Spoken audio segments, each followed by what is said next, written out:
یہ کہانی ہے اس آدمی کے جس نے 100 قتل کیے لیکن پھر بھی اللہ نے اسے معاف فرما دیا۔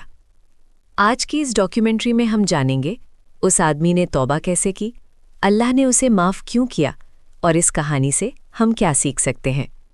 اس ویڈیو کو آخر تک ضرور دیکھنا کیونکہ یہ کہانی تمہارا دل ہلا دے گی اور تمہیں اللہ کی رحمت پر یقین دلا دے گی۔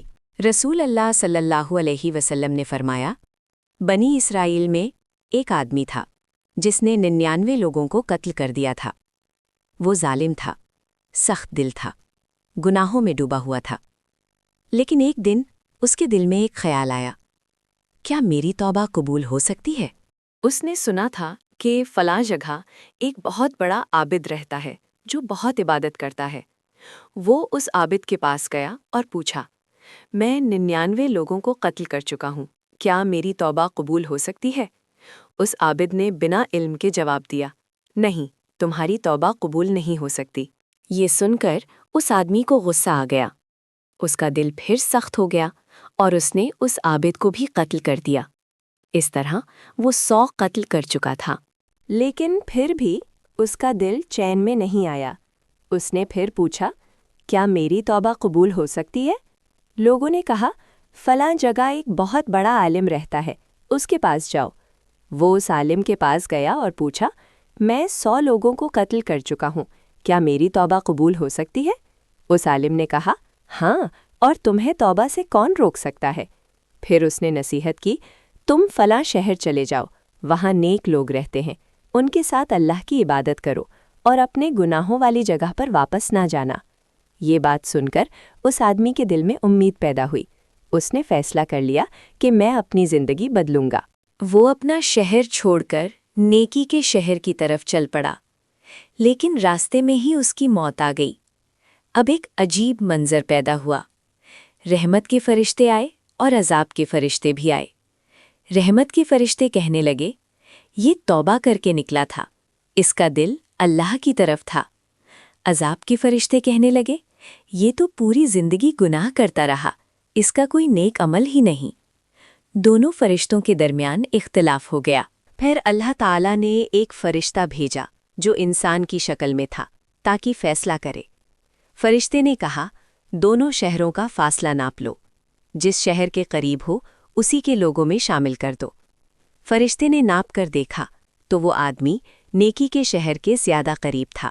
اور ایک روایت میں آتا ہے، اللہ نے زمین کو حکم دیا کہ نیکی کے شہر کو قریب کر دے اور گناہ کے شہر کو دور کر دے۔ اس طرح وہ آدمی نیکی کے شہر کے قریب ہو گیا اور اللہ نے اسے معاف فرما دیا۔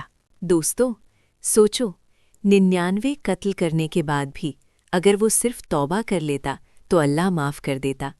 100 قتل کرنے کے بعد بھی جب اس نے سچے دل سے اللہ کی طرف رجوع کیا تو اللہ نے اسے معاف فرما دیا۔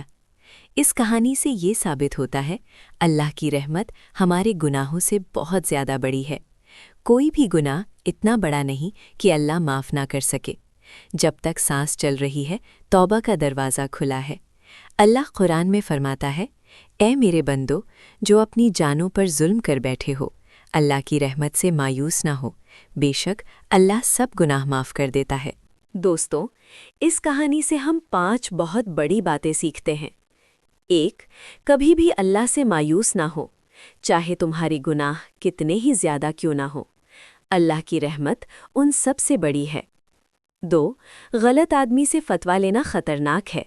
وہ عابد نیک تھا لیکن علم نہیں رکھتا تھا، اس کے غلط جواب نے ایک اور قتل کروا دیا۔ اسی لیے دین کے مسائل ہمیشہ علم والوں سے پوچھنے چاہیے۔ صرف توبہ کا ارادہ بھی بہت قیمتی ہے۔ وہ آدمی نیکی کے شہر تک پہنچ بھی نہیں سکا، لیکن اللہ نے اس کی نیت کو قبول کر لیا۔ 4، گناہ والی جگہ چھوڑنا ضروری ہے۔ عالم نے کہا، اپنے شہر واپس مت جانا۔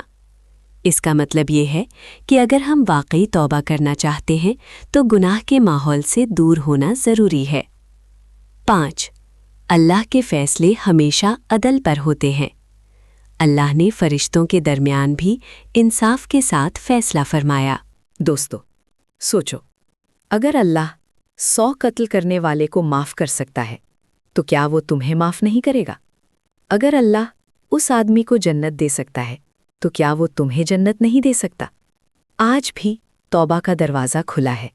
آج بھی اللہ کہہ رہا ہے، میرے بندے واپس آ جاؤ۔ اگر یہ کہانی تمہارے دل کو چھو گئی ہو تو ویڈیو کو لائک کرو، چینل کو سبسکرائب کرو تاکہ ایسی اور ریئل اسلامک کہانیاں ملتی رہیں، اور اس پیغام کو شیئر کرو تاکہ کوئی اور بھی توبہ کر لے۔ اللہ ہم سب کو سچی توبہ کرنے کی توفیق عطا فرمائے۔ آمین۔